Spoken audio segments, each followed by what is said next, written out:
Doa itu benar-benar senjata orang mukmin, melebihi senjata apapun yang dimiliki oleh seseorang. Paling dahsyat itu kalau punya doa. Jadi kalau orang yakin kepada Allah, maka dan keyakinan dia kepada Allah lebih besar daripada keyakinan dia kepada apapun, maka selama dia masih bisa berdoa kepada Allah, dia tenang. Ada masalah dikit, oh Ilahi. Ada masalah dikit, Ilahi. Ada masalah dikit, Rabbi. Terus saja. Ada masalah sepele apapun, minta ke Allah. Ada masalah apapun, minta ke Allah. Dan kata Nabi, janganlah kalian menjadi lemah dalam berdoa, karena sesungguhnya tidak akan binasa seseorang selama dia masih berdoa kepada Allah. Itu hadis Nabi dari Aisyah. Janganlah kalian menjadi lemah dalam berdoa, artinya jadi pundung, jadi putus asa dalam berdoa, karena tidak akan binasa seseorang selama dia masih berdoa kepada Allah Subhanahu wa ta'ala. Jadi kalau kita masih terus mengharap dan meminta kepada Allah, kita nggak akan binasa, kita nggak akan kalah, kita nggak akan rugi.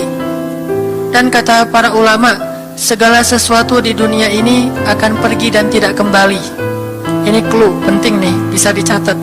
Segala sesuatu di dunia ini akan pergi dan tidak akan kembali kecuali doa. Dia pergi dan dia pasti akan kembali. Segala sesuatu kalau udah pergi di dunia ini nggak akan kembali lagi. Kalau pergi di sini maksudnya pergi kepada Allah. Tapi kalau doa pergi ke Allah, dia pasti akan balik lagi kepada yang meminta.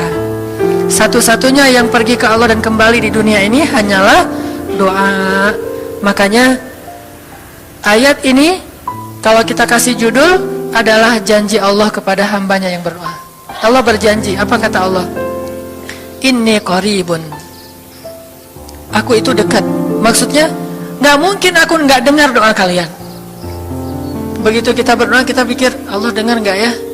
Jangan-jangan kok doa saya belum diijabah, kayaknya Allah nggak dengar yang kemarin, saya harus keraskan lagi suara saya. Nggak, inni qarib, arti inni qarib, aku itu dengar banget apa yang kamu ucapkan. Nggak usah diucapkan, di dalam hati aja Allah udah dengar. Siapa yang pernah berdoa di dalam hati terus langsung Allah ijabah? Rasulullah.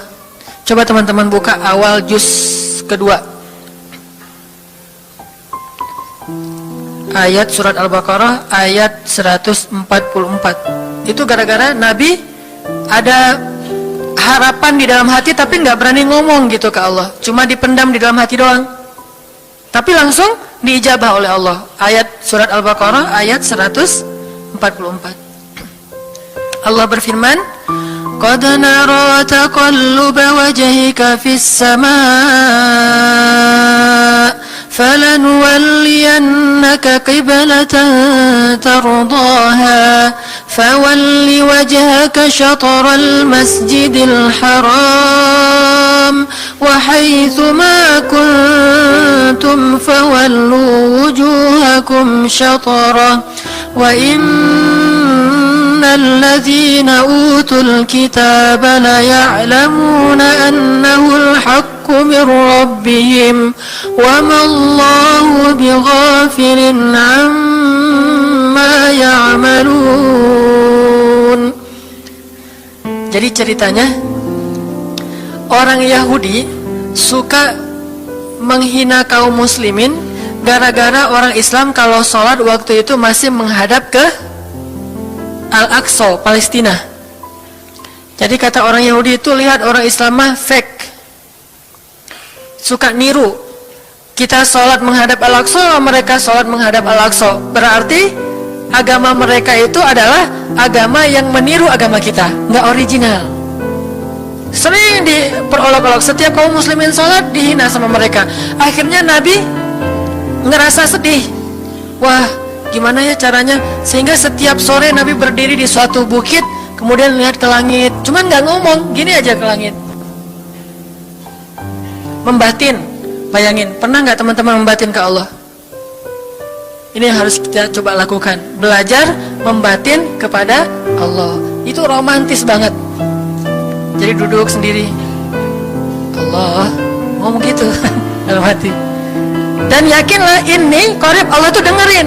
Jangan pikir saya kayak ngomong sendiri, kayak orang kurang waras. Enggak, Allah itu mendengar. Jadi kita batin aja sama Allah, ngomong dalam hati, ya Allah, saya tuh lagi gini, ada masalah. Ngomong dalam hati kita, please Allah, please, gitu ya. Nah, itu kalau kita membatin, inni qaribun wa asirru qaulakum aw ijharu bih innahu alimun bidzatis sudur. Jadi Nabi nggak enak mau ngomong, ya Allah, tolong dong pindahin kiblat dari Masjidil Aqsa ke Masjidil Haram. Soalnya daripada dikata-katain melulu sama orang Yahudi, mau ngomong kayak gitu tuh nggak enak sama Allah. Malu Rasul ke Allah. Masa kiblat aja minta dipindahin. Akhirnya Nabi cuma ngelihat ke langit aja tiap hari. Udah selesai pulang. Besok lihat lagi ke langit. Turunlah ayat ini. Sesungguhnya kami telah melihat bagaimana kamu selalu menengadahkan wajahmu ke langit, maka kami palingkan kiblat ke arah yang kamu sukai. Coba lihat. Turun wahyu untuk merespon doa Nabi yang bahkan belum diverbalkan, belum diucapkan dengan kata-kata, tapi Allah udah ngerespon. Gimana caranya biar kita bisa kayak gitu? Lihat seorang cewek cantik, kayaknya kerudungnya soleha gitu ya, kuliahnya di UIN misalnya atau di pesantren mana gitu. Ternyata pas kita tanya-tanya ke teman-teman kita, oh dia tuh lagi belajar Al-Quran di masjid, sekarang lagi hijrah banget, bahkan udah hafal juz amma, juz 30, Masya Allah. Terus dalam hati, aduh, ini kayaknya cocok menjadi ibu bagi anak-anak saya. Wih. Tapi dalam hati kan nggak boleh ngomong nih.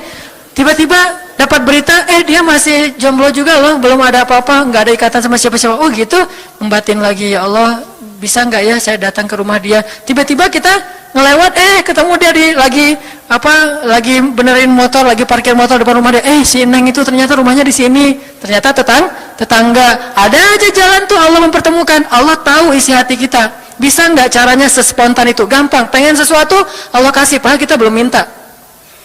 Ini kan keajaiban doa nih. Cuman kita seringnya ngerasa udah minta berkali-kali kok nggak dikasih-kasih. Kita belajar sekarang. Rasul nggak usah minta pakai verbal, cuman membatin doang dalam hati, Allah udah ngasih.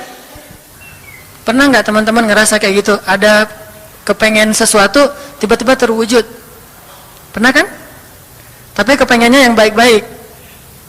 Pengen misalnya, aduh, saya pengen banget umroh, cuman mau ngomong kayak gitu mah, saya mah orangnya kayaknya nggak mungkin bisa umroh kalau ngandalin harta. Orangnya nggak mampu, kerjanya juga pas-pasan, gimana mau umroh, untuk makan aja susah. Tapi pengen banget dalam hati kita. Dan itu rindunya tuh rindu banget. Setiap kali ngelihat video atau tayangan di TV tentang umroh dan haji, menitikkan air mata, saking kangennya ke Baitullah. Allah tahu itu dalam hati kita. Tiba-tiba ada jalan, ada aja jalannya. Dan bisa dikasih sedekah, bisa juga hadiah, bisa juga door prize, bisa juga macam-macam. Pokoknya ada jalan aja, tiba-tiba bisa umroh. Dan saya sering banget membawa orang umroh. Di antara jamaah itu selalu ada 1 atau 2 orang yang umrohnya itu miracle, keajaiban dari Allah. Ketika saya cari tahu alasannya apa, ternyata emang dia dari dulu pengen banget umroh, cuman nggak bisa ngandelin hartanya. Allah kasih jalan yang lain. Bukankah Allah itu memampukan yang diundang, bukan mengundang yang mampu? Kan itu yang sering kita dengar kan? Allah tidak mengundang yang mampu, tetapi memampukan yang diundang. Kalau udah Allah undang, pasti mampu.